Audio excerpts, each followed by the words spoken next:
Hi there, and welcome to Hadeda Insights, where we help financial advisors find the right tech without the overwhelm. Today, we're diving into a tool that's making life easier for small FSPs who want smart, simple solutions without the consulting price tags. Whether you're building your tech stack from scratch or just looking for something better, this is where you'll discover products that actually fit your business. So let's meet today's provider, Mark Plummer from Sequential IT. Hi, Mark. Morning. Mark, for those who don't know you yet, can you introduce yourself and Sequential IT in one sentence? I'm Mark Plummer.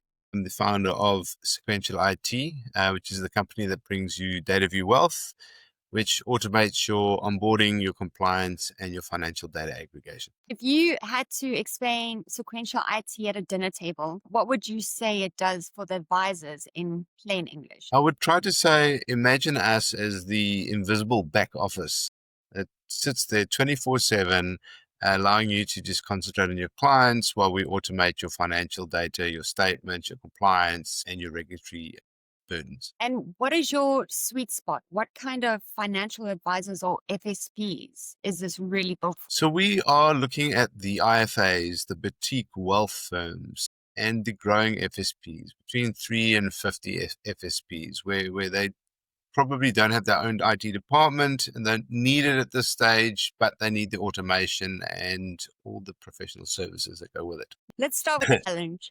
What's the biggest pain point small FSPs face that Sequential IT solves? There's two general areas. On the compliance, the regulatory, the KYC, the onboarding, the RMCP side, they're drowning in admin. We're on the grey list.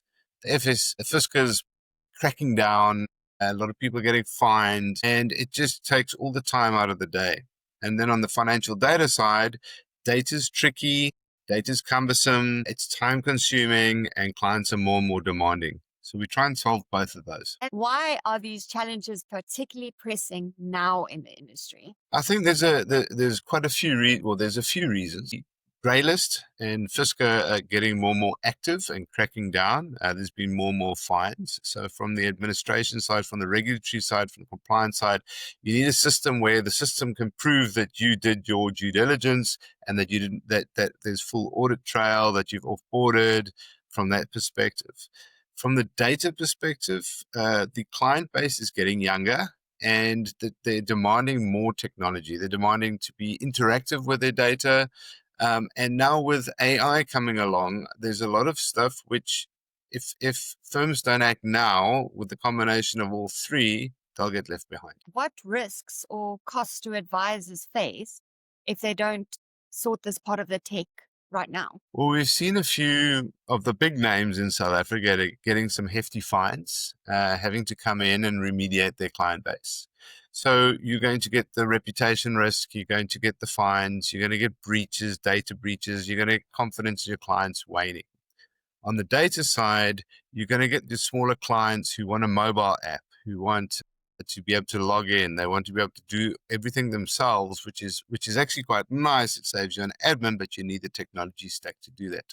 So if you don't have that, then a lot of the younger clients will go choose an advisor who's a better technology provider. And in your experience, what are the most common mistakes practices make when choosing up or setting up this type of solution? So a lot of providers, or we call them providers, offer tools.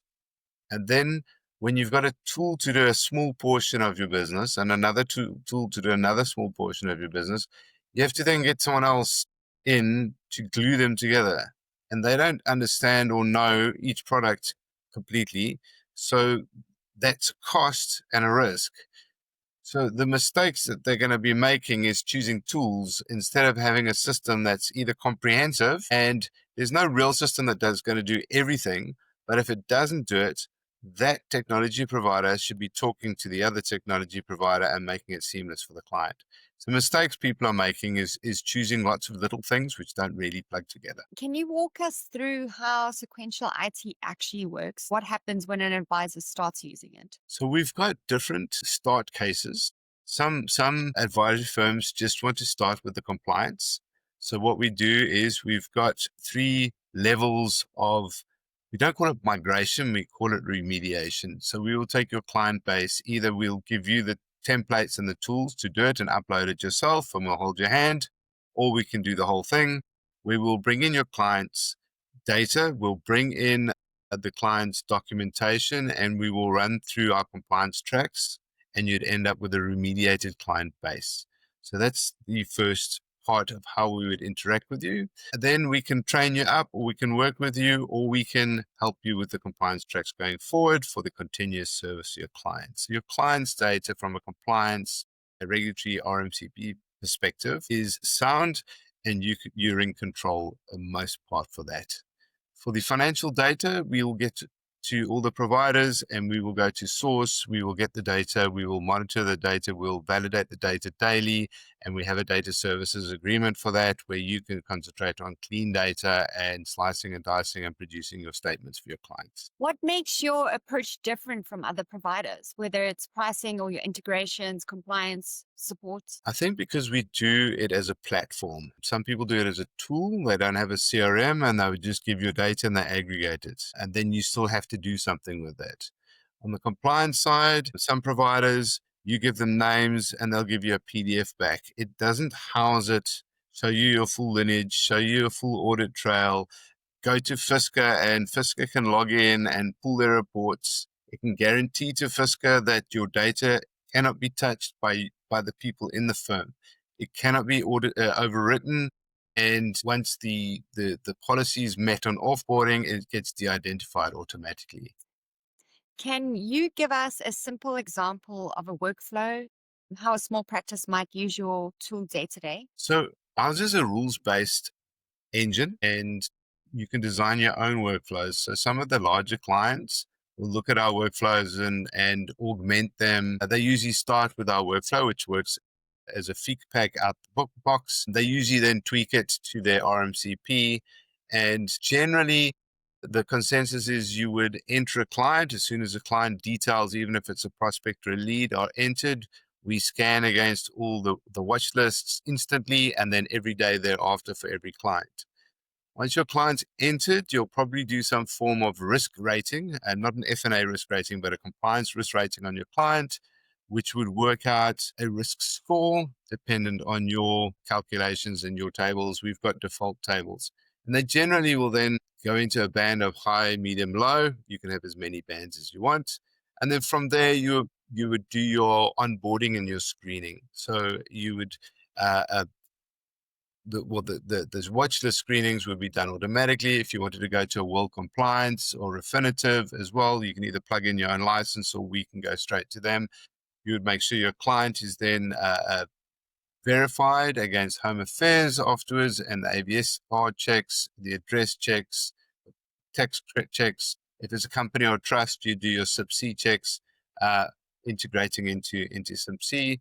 And you would have your client then with a risk rating score, depending on criteria like geographic risk, etc. You'd have your client verified, the UBO structure in place, all verified, and then you continue daily thereafter. Someone could be a low-risk client, and tomorrow they're the mayor of Cape Town, and then you might have to include a proof of identity, which would come into force. Generally, the process. It encodes your RMCP into the solution, into DataView. Thank you. I think you've already covered so much of what's under the hood, but are there any other integrations or compliances features that make life easier for advisors? We try to integrate into systems and talk to other systems if we do not offer that functionality. And we have an API, so you can call us. And we also have an API generator inside our compliance track, so you could talk to other systems. So from our perspective, you have your compliance all done inside DataView Wealth. You have all your financial data there. You can do your F&A and your goal setting inside DataView Wealth as well. And you can bring in your personal bank statements. You can do your whole statement of assets and liabilities, your income statement for the high net worth. And then you can output it in a variety of manners into where you want, into your internal systems, into external systems. So we do integrations very well, and we are constantly adding more integrations as we go along. It's a never ending adding to integration apps. Yes. So in the past, people have said in the App Store for Apple, there's an app for that. We usually have an integration for that. If I'm an advisor listening right now, why should I stop and pay attention to Sequential IT? Because we will automate where it can be automated, leaving you time with your clients. The data is validated. Our data is good. It's full data lineage. So we can tell what happened 5 years ago at 3 o'clock compared to what's happening now for the same time period, and help your clients out. So your clients can have good data. You can rest assured you're not going to have a worry with Fisca or the Moonstone, and just saves you time, and it's an affordable cost. Can you share one or two quick success stories or stats where a practice got real measurable improvement? We had a client who couldn't produce statements on time because of the number of disparate data sources. And we spent time with them showing them that actually their source data was incorrect as well. So that brought them a lot of confidence in our system and for their clients. Their clients stopped querying the data because it was correct, and it gave them confidence with their clients. And then once we had written the adapters for the providers, it's an automated process. So they could pull off a provisional statement anytime they wanted and just gave them the details at their fingertips. That was on the financial data side. On the compliance side, we had a client with a large client base, but they didn't know what the extent of their coverage of compliance was. And we migrated, but it wasn't a migration, it was a remediation. As we migrated the client's data and documents, we remediated through our compliance tracks and gave them a percentage of what needs to be done. And it didn't stop there. What needs to be done is in our dashboards. So they just knew the 5 bank statements for these 5 clients and the 2 dresses which are missing, which were corrupted in the previous system, which they didn't know about. And it got them to a state of knowing where their regulatory worries were, and they remediated it. So they're quite grateful for that. What feedback have you heard from advisors after adopting new tools? We actually enjoy both positive and negative feedback. So the feedback we heard about 15 months ago was our gap analysis, or their gap analysis between us and other systems, was that we had everything as functionality and the other systems didn't. We got a bit of negative feedback saying that our system, although we can do it, had a bit of a learning curve. It wasn't as, what we say, clean as other systems, but much more comprehensive. So we took that to heart and have been designing a lot of quick actions and different views to make it more ergonomic. And we continue to put UX in. The feedback we get, when we get good feedback, we've also had feedback of wish list items. And when we hear something that sounds like a no-brainer, that it should be in a system, why didn't we think of it? We put it in. So we've got good feedback, wish list feedback, and constructive criticism, which we enjoy. Where can people learn more about Sequential IT if they want to dig deeper? So we've got a lot of literature on our website at dataviewwealth.com. We're trying to put more and more tutorials and videos up there to help people. There's a lot in the system. We do give demos. We try to concentrate on certain areas because demos could last for 3 hours and it loses people. So we'd rather have a 30-minute video here and a 30-minute video there, which is coming onto our website soon. Otherwise, they can go on to sign up for a free trial. You just go to signup.dataviewwealth.com and get a free 1-month trial and try it out yourself. You can go to sales@dataviewwealth.com as well, or we can arrange a demo. If an advisor is on the fence, what's the first small step you suggest they take to test whether it's right for them? We suggest a demo concentrated on the area that they want to know about or got pain points about. Then we suggest creating a trial, a free trial, and loading in their client data. It's as simple as clicking onto the portal, downloading an Excel template, populating it yourself and uploading it, and then you see all your client data there. From there, we create a folder structure on our system, which you drag and drop all your documents in. It's all folder driven on the clients. Proof of identity for your related party, for your UBO structure, and it will automatically run the compliance tracks, and you start to see benefits very quickly and under your control and cost effective. And that's what we want to try and do, is help people migrate their client base. They can do it or we can do it. It's up to them, budgets. And that would win it over on the compliance side. It is very, very easy to do. From the financial data, we have to give some dummy data because that is a process where we have to speak to your providers. If it's an API driven provider like SwissQuote, we could plug it in straight away, click a button and show you your statements and your returns for your clients. So we try and tell the client, give us something concrete that you can see your data in. You can always throw it away, and we don't have a lock-in period as well.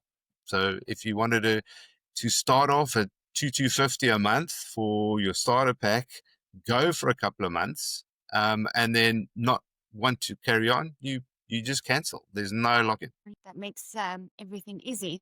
Finally, what's next for Sequential IT? Any exciting features or roadmap items advisors should know about? Yes, so we do on the financial statements, we do any form of HTML with its JavaScript graphs, which is very, very nice, but we want to put it into a builder where you can select, and the permutations you can select for will be in the hundreds of thousands, so you can get a custom looking statement very quickly. So that's on the statement side. We want to make it so that it's self-drive. And because now we've got the structured data on the client side and the financial data side, we're looking to put in XAI. So what XAI is explainable AI.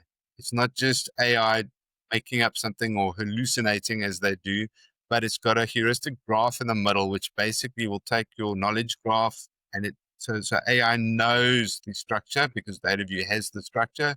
We go to the regulatory data. We know that this is a provident fund, or this is a retirement annuity, or this is a tax-free savings account. And we use AI to make decisions, but then trace back the decision tree to the wealth managers. We want to have that on the portal as part of the service. That sounds very exciting. Thank you, Mark, for your insightful share. Thanks for joining us on Hadeda Insights. And if you want to learn more about Sequential IT, you can explore it on our marketplace at hadeda.co.za or run a tech check to see what else your business might need. New interviews drop monthly, so hit subscribe, follow us on LinkedIn, and keep building the tech stack your business deserves the most efficient way. See you next time. Thank you very much.